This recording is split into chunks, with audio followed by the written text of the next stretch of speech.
Hi guys, and welcome to our YouTube channel Finance for Beginners. But today I'm here with another new video to show you guys on how you can set up your investing.com. To set up your investing.com app, you just need to download it on your Android smartphone, and after downloading it you will be on this kind of page.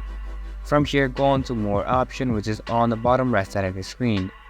From here, you can see that you'll be on this page where if you are not signed in into your account, you need to sign in order to set up. So just click on sign in, which will be on the top left hand side of the screen. Right now I'm already signed in. And after signing in, you will be able to do some trades, go on to different stocks and see how they are performing on real time.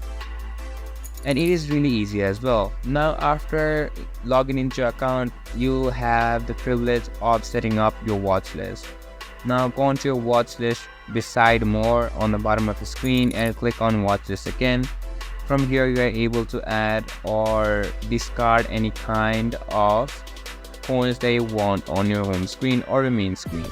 To add them, just click on the star and plus icon and they will be added, and if it is added it will show that the star will be fully yellow. And that is just an easy process on how you can set up your investing.com app. This was for this video, and I hope you guys find our video helpful. If you do, make sure to leave a like, subscribe to our YouTube channel and hit the bell notification. And don't forget to drop a comment for a review and for more content like this. See you guys in our next video. Thank you for watching.